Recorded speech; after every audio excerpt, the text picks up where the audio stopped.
So I've titled this video, The Real Reason Most People Feel Lost. And I think first we need to start by defining lost. So if I look back over my life, there's been various times where I've certainly on the surface felt lost. Directionless, kind of floating, unsure, unconfident, like all those kinds of feelings were very much present. But for some reason, I always had this kind of underlying knowing that this wasn't it. Like in some way, like something was going to change, at some point, something was going to change and life would be different. And so something in me, and I've never quite put my finger on it, certainly after I started working with plant medicines, the feeling of connection with divinity, of pure love, source energy, God, if you will, has been something that I've been able to remember at hard times and just know is true and it exists. And that's kind of always given me something to carry me through. And then as I've come into my own in terms of my personality and just how I show up and who I be, the calling from that natural place is then what keeps me going, because I'm like, well, I haven't created it yet, so I can't check out yet, or I can't give in yet. Like, I've seen it, so it's gonna happen. Don't know how, don't know when, but I've been shown it, so it's gonna happen. So that combined with the underlying faith, if you like, that plant medicines and meditation and darkness retreats and things like that have given me, along with whatever I got in my childhood that just let me believe that life could be different. And I can think of a few things that kind of helped me with that. Even when I didn't have any examples of what it was that I wanted, I was almost using alchemy. And if you get to know me a bit more, I'm sure I'll speak to that at some point. I think I was using alchemy really early on to like categorize life and sort of go, well, I'm experiencing this now. Well, I know I don't want to experience this until I'm retired or whatever. I've seen that in that person. Okay, well, I know I don't want that because they're that age and that doesn't make any sense. So I kind of self-categorized and allowed my consciousness to expand into what else could be possible. And that got me into personal development and going to, mindset workshops and retreats and all this kind of stuff, and then plant medicine. So that's kind of been the graduation. So lost as a definition is a little hard to pinpoint for me. Have I felt suicidal before? Yes, and there was also an undercurrent of, well, I know I'm not going to do it. So the thought crossed my mind. I even accelerated when I lived in Bali. I even accelerated towards a wall at one point and then slammed on the brakes and pulled up before I hit it. And I didn't actually plan on ending my life. I felt so stuck. I just needed to shake things up. I didn't know what else to do. And I got to that point. But sense clocked in, huge adrenaline dump landed, and I stopped. And then I pulled up on the side of, this was 2:00 in the morning or something, pulled up on the side of the road and just turned the bike off and sat there for a while, just kind of breathing and contemplating what had just happened. So this concept of lost is and isn't something I'm familiar with. You might hear, you're going to get to know me, so you might hear some of the stories I share and think, well, how couldn't you have possibly been lost in that situation? Like, for example, what I just said, nearly driving into a wall. Well, surely you were lost. It's like, well, yeah, but something pulled me up. So if you have a definition of lost that you feel, I think what I would say is truly lost is actually probably what most people are in the world. I have not lived a normal life at all. And so I have always been able to find my trail in some way or another, because I've had so many variables in my life, my whole life. I've been able to change things. Whereas I think if you've got a more kind of systematic life where you have a 9-to-5 and you live close to where you grew up perhaps, or you've been based in the same city for a long time, You have your friendship circles, you have your weekend plans, and that's the life you live. Then it's probably a little bit more difficult. And I have a feeling the true definition of lost is consistently far away from a life that feels like it's yours, really yours, where you just feel like you show up and you're your most natural self. You don't have to put on any masks anywhere. Well, lost would be the opposite. So you have to put masks on everywhere. You have to perform in some way, and you can't just be natural.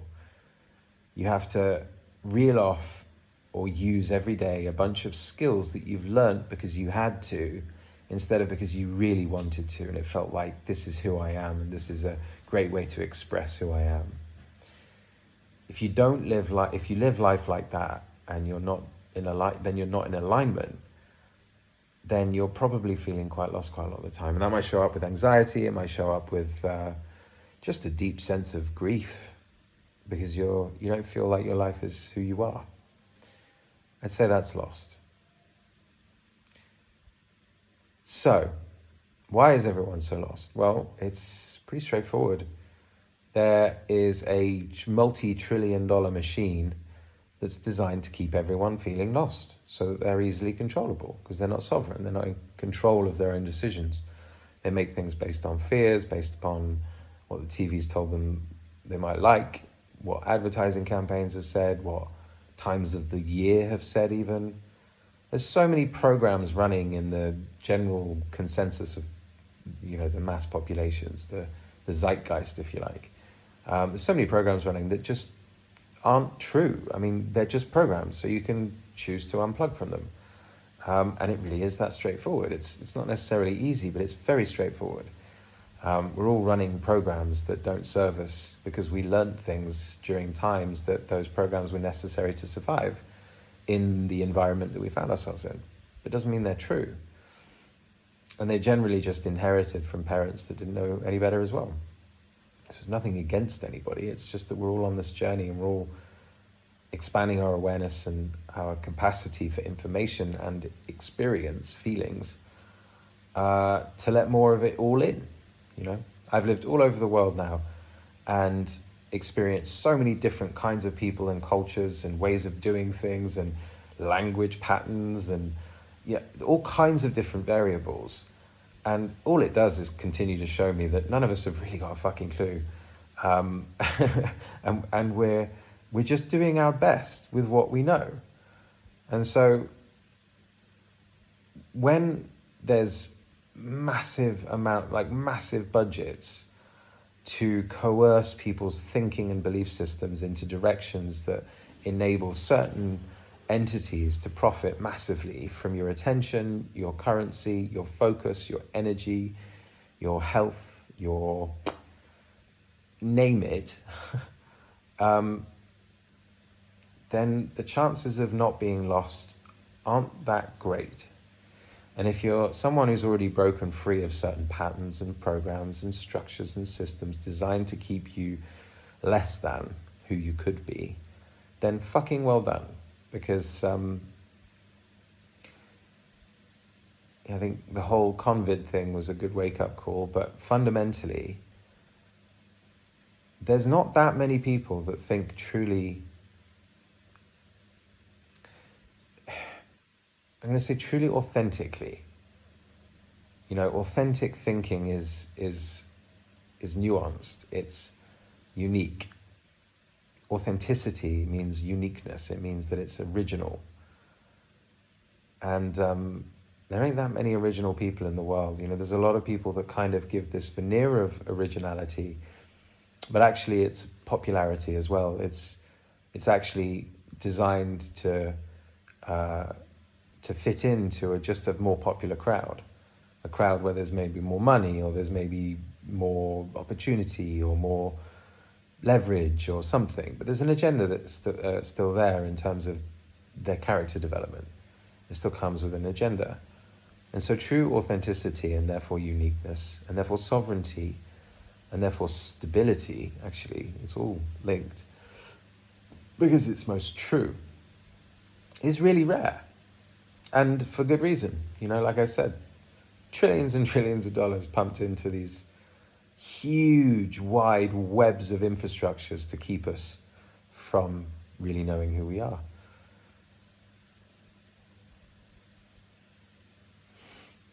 So why is really, those are the reasons, and the fundamental agenda is for control and profit. Profit, not so much anymore, because that doesn't matter to them, but certainly control. And that's purely because they've got nothing better to do.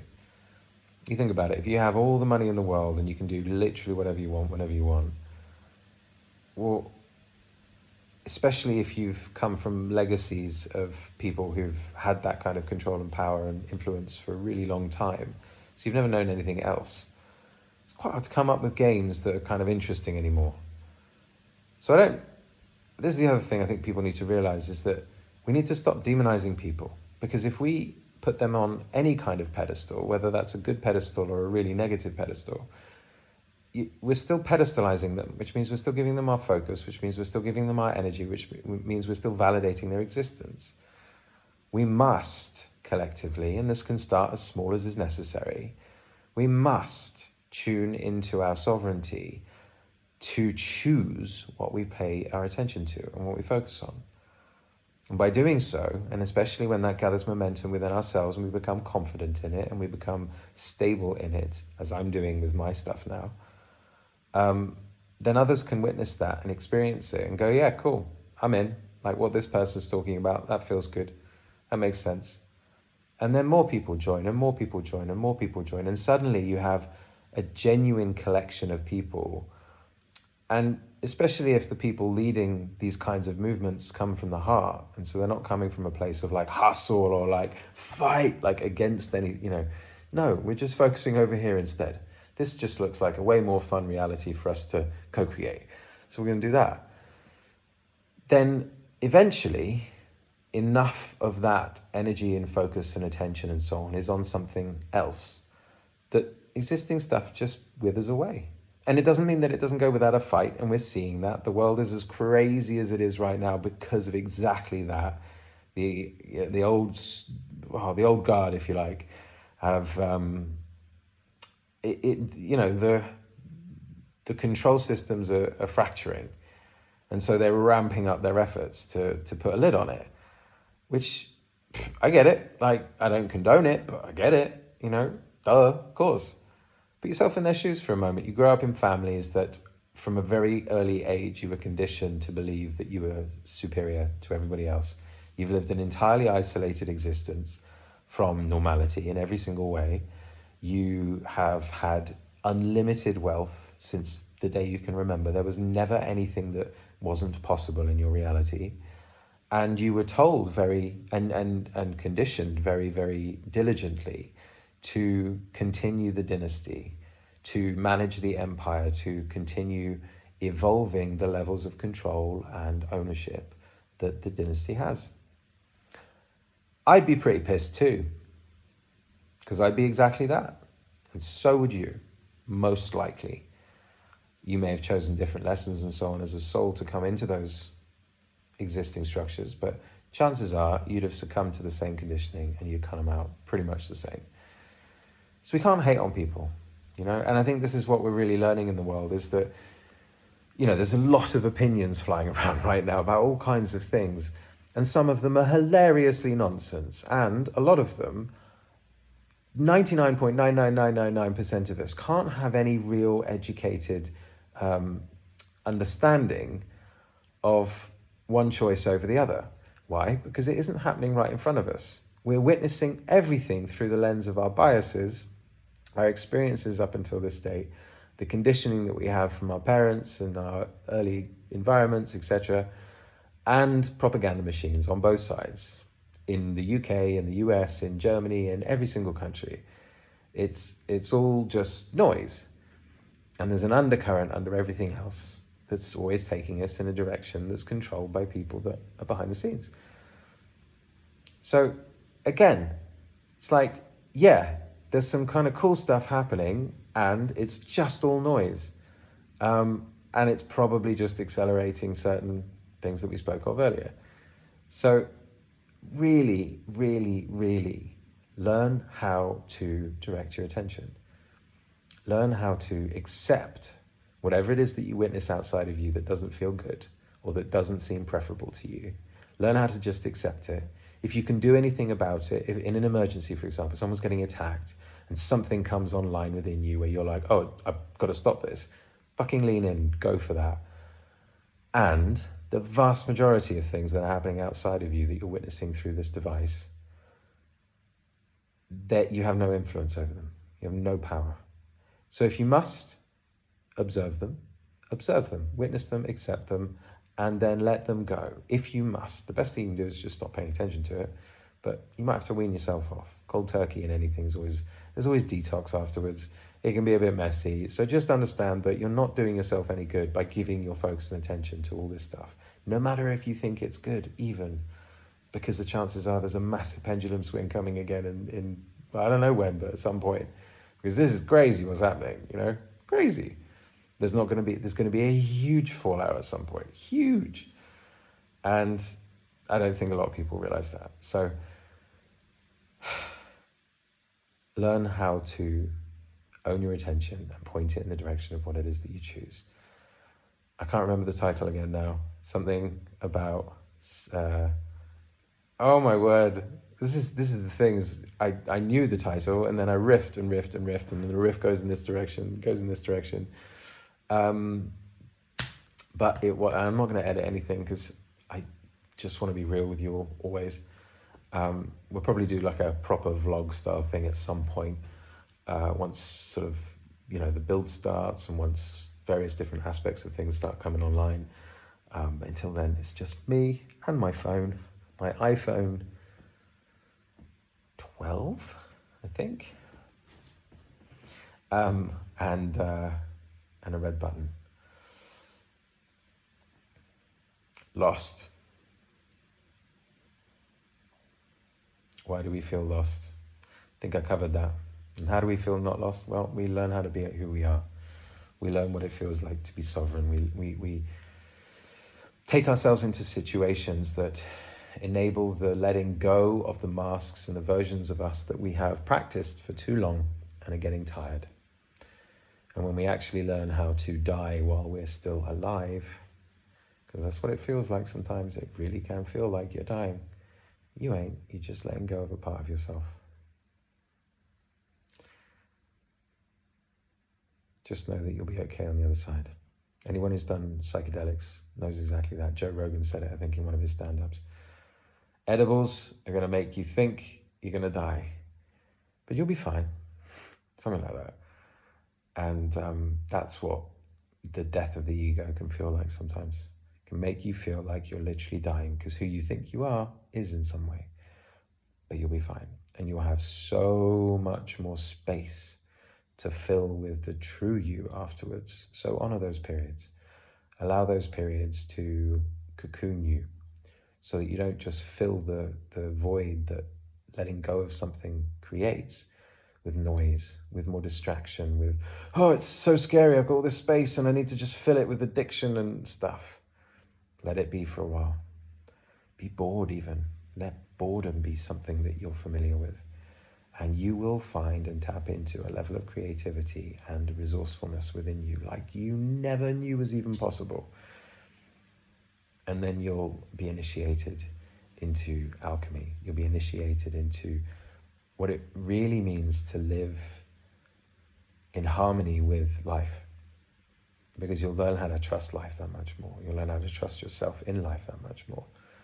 And when you get good at that, which I'm still very much learning myself too. I've had some huge fucking smacks around the face over the last few years. But I know that it's all going to be okay. And I know that it's just preparing me for something even better. So always I trust. Always I have that faith. No matter how crazy it can get on the outside.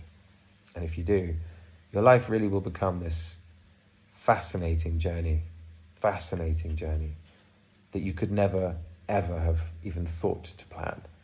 Because your existing thinking couldn't possibly come up with something more extraordinary than what you're already experiencing. Otherwise, you'd be experiencing that. So, if this is inspiring to you, if this is curiosity inspiring, if you feel interested in what I'm speaking to and the structures I'm speaking to you behind the scenes about, I've mentioned the show in previous video. I mentioned the build. I might keep things a little kind of mysterious for a little while, like the build. But yeah, this whole vision that you're more than happy to go to the website in the description to discover more about, then please do support it. I've done stuff in business before. I've done big stuff, and raised millions of dollars, bought lots of businesses, publicly listed 2 companies, been on quite a few rides, and what I like about that world is how quickly things can shift, because you can win one big investor and then suddenly you've got $1 million in the bank and you're off to the races. You can get on with what you need to get on with, blah, blah, blah. Hire the best people, etc. It's exciting. And I think there's ways to do it that are much more organic. And I think this is it. Being me on camera, sharing what I've seen, what I know, what I've learnt, what I've embodied, and saying, hey, if you want to come on this great adventure and be a part of this vision that the fucking wild adventure of a life that I've lived has enabled me to be the recipient of, which I'm both immensely grateful for and quite sour for at times, because my God, has my life been tough. In ways that most people don't really understand. A lot of people are like, oh, but you live on a beautiful island and you've lived on 4 other islands. What possibly could be wrong in your life? And it's like, you have any idea how much of yourself you face when you live on a fucking island and there's not that much to do? Oh, people. Yes, it's beautiful. Yes, I love going out in the ocean every morning and just bobbing around, and we've got this bay like right outside this place. I love it. And it connects me, and I feel like I'm tripping, and then I get inside and I lie down on my bed and suddenly I feel like I'm still moving. It's wonderful. And then I come inside. And once again, I'm not clear of what's next. I'm waiting on this investor, I'm waiting on this partner, I'm waiting on this. And I just go, well, there's nothing obvious to act on right now. So back into meditation, back into recording videos, back into eating fruit, back out onto the beach to do a workout session, back out, burping, back out on the beach to do a meditation, and just receive. So there's a lot of that. And whenever I feel inspired to act on something, I act on it. Whenever someone gets back in touch about something that we've been talking about, I act on it. Whenever I get a burst of inspiration about creating the next design, like happened earlier, actually, there was something that came through with the show, and I was creating. And then I was like, oh, I'm done. I'm empty again. All right, back to stillness. That is my reality currently. It's very unique. And it is the reason that I'm the guardian, the caretaker for this vision. Because I've lived a very unique life. It's given me some very unique perspectives. And it's helped me know some profound nuances to my most effective character, which is who I'm showing up as on this video. So I can't wait to meet you. Click on this link and you'll go to a website. You'll see me again. And then there'll be an opportunity to join the Patreon. It's $35 a month. And yeah, you're going to get some cool perks. Some of them I've listed, and then there's going to be lots that get created over the next year, 2 years, I don't know how long. There'll be bonus things that come in as and when I think of them, and as and when I think of ways in which I want to say thank you for supporting me at these early stages. So yeah, those to look forward to too. Thanks for watching. Appreciate you.